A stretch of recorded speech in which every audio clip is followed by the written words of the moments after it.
ഇടപ്പള്ളി മണ്ണുത്തി ദേശീയപാതയിൽ പാലിയേക്കര ടോൾ പിരിവ് തിങ്കളാഴ്ച പുനരാരംഭിക്കാൻ ഹൈക്കോടതി അനുമതി നൽകിയിരിക്കുന്നു. സാലി മുഹമ്മദ് കൊച്ചിയിൽ നിന്ന് ചേരുകയാണ്. സാലി, ചില ഉപാധികൾ കൂടി വെക്കുന്നുണ്ട് ഹൈക്കോടതി, എന്തൊക്കെയാണത്?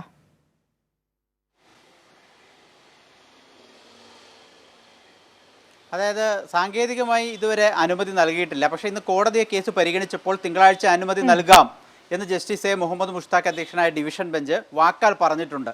അപ്പോൾ തിങ്കളാഴ്ച മുതൽ അനുമതി നൽകും എന്ന് തന്നെയാണ് ദേശീയപാത അതോറിറ്റിയുടെയൊക്കെ പ്രതീക്ഷ.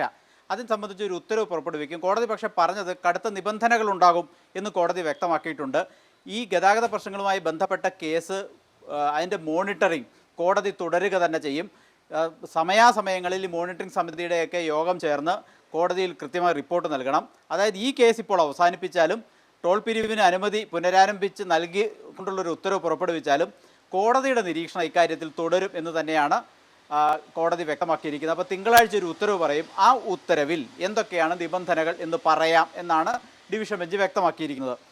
ഇതിൻ്റെ വാദം നടന്നപ്പോൾ ദേശീയപാത അതോറിറ്റിയുടെ അഭിഭാഷകൻ, അതായത് കേന്ദ്ര സർക്കാരിൻ്റെ അഭിഭാഷകൻ, ഇനി ടോൾ പിരിവ് തടയുന്നത് ശരിയല്ല എന്നൊരു നിലപാടാണ് എടുത്തത്. ഒപ്പം ടോൾ കമ്പനി പറഞ്ഞത് 1.5 മാസമായി ടോൾ പിരിവ് മുടങ്ങിയിരിക്കുകയാണ്. ഏതാണ്ട് 300ഓളം ജീവനക്കാരുണ്ട്. അവർക്ക് 1 രൂപ പോലും വരുമാനമില്ലാത്ത സാഹചര്യമാണ്. അപ്പോൾ അതുകൊണ്ട് അവർക്ക് ശമ്പളം പോലും നൽകാൻ കഴിയാത്ത പ്രതിസന്ധിയുണ്ട്. ഇവിടുത്തെ പ്രശ്നങ്ങളെല്ലാം പരിഹരിച്ചുകൊണ്ടിരിക്കുന്നു. അതുകൊണ്ട് അനുമതി നൽകണം എന്നതായിരുന്നു അവരുടെ ആവശ്യം. അത് കോടതി പരിഗണിച്ചു. അതിനുശേഷം പറഞ്ഞത് നിബന്ധനകളോടെ അനുമതി നൽകാം എന്നുള്ളതാണ്. അപ്പോൾ മറ്റൊരു പ്രശ്നം വരുന്നത് ഈ വാർഷിക വർധനവ് ഏർപ്പെടുത്തുന്നത് സംബന്ധിച്ച് കോടതിയിൽ ഇന്ന് പരാമർശമുണ്ടായി. അതായത് ടോൾ പിരിവ് വാഹനത്തിന് 5 മുതൽ 15 രൂപ വരെ വർദ്ധിപ്പിച്ചുകൊണ്ടൊരു വാർഷിക വർധനവ് ഇതിനിടെ നിലവിൽ വന്നിട്ടുണ്ട്. അത് പിരിക്കാൻ തുടങ്ങിയിട്ടില്ല. അപ്പോഴാണ് വിലക്ക് വന്നത്. അപ്പോൾ അത് ടോൾ പിരിവ് പുനരാരംഭിക്കുമ്പോൾ ആ നിരക്കാകുമോ എന്നൊരു സംശയം കോടതിയിൽ ഉയർന്നു വന്നു. അപ്പോൾ കോടതി പറഞ്ഞത് അത് സംബന്ധിച്ചൊരു റിപ്പോർട്ട് ദേശീയപാത അതോറിറ്റി കോടതിയിൽ സമർപ്പിക്കുക, അതിനുശേഷം കോടതി തീരുമാനിക്കാം എന്നുള്ളതാണ്. അപ്പോൾ 2 കാര്യങ്ങളിലാണ് നമുക്ക് അറിയേണ്ടത്. ഒന്ന്, ടോൾ പിരിവ് പുനരാരംഭിക്കുമോ എന്നുള്ളത്. പുനരാരംഭിക്കുമെന്ന് തന്നെയാണ് കോടതിയുടെ ഇന്നത്തെ പ്രതികരണത്തിൽ നിന്ന് നമുക്ക് മനസ്സിലാകുന്നു. ഉത്തരവ് വന്നാലേ അത് തീർപ്പ് കൽപ്പിക്കാൻ പറ്റൂ. 2, അതിൽ പുതുക്കിയ നിരക്കാകുമോ എന്ന കാര്യത്തിലും ഒരു സംശയമുണ്ട്.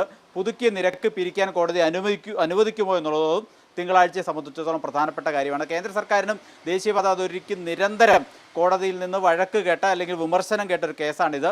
സുപ്രീം കോടതി വരെ ദേശീയപാത അതോറിറ്റി പോയി ടോൾ പിരിവ് പുനരാരംഭിക്കണമെന്ന് ആവശ്യപ്പെട്ട്, പക്ഷേ കോടതികൾ ഒരു അനുകൂല ഉത്തരവും പുറപ്പെടുവിച്ചില്ല. പക്ഷേ ഇപ്പോൾ 1.5 മാസം പിന്നിടുന്നു. കഴിഞ്ഞ മാസം 5-ാം തീയതിയാണ് ടോൾ പിരിവ് നിരോധിച്ചത്. ഇപ്പോൾ 1.5 മാസം പിന്നിട്ടപ്പോൾ ആലോചിക്കാം എന്ന തരത്തിലേക്ക് കോടതി എത്തിയിട്ടുണ്ട്. ഗതാഗത പ്രശ്നങ്ങൾ പരിഹരിച്ചാൽ മാത്രമേ ഇക്കാര്യത്തിൽ ഒരു പുനരാലോചനയുള്ളൂ എന്ന് തന്നെയായിരുന്നു ഇതുവരെയുള്ള കോടതിയുടെ നിലപാട്. പക്ഷേ കളക്ടർ അധ്യക്ഷനായ ട്രാഫിക് മോണിറ്ററിംഗ് സമിതി ഒരു റിപ്പോർട്ട് കൊടുത്തിട്ടുണ്ട്. ഗതാഗത പ്രശ്നങ്ങൾ ഏറെക്കുറെ പരിഹരിച്ചു എന്ന തരത്തിൽ.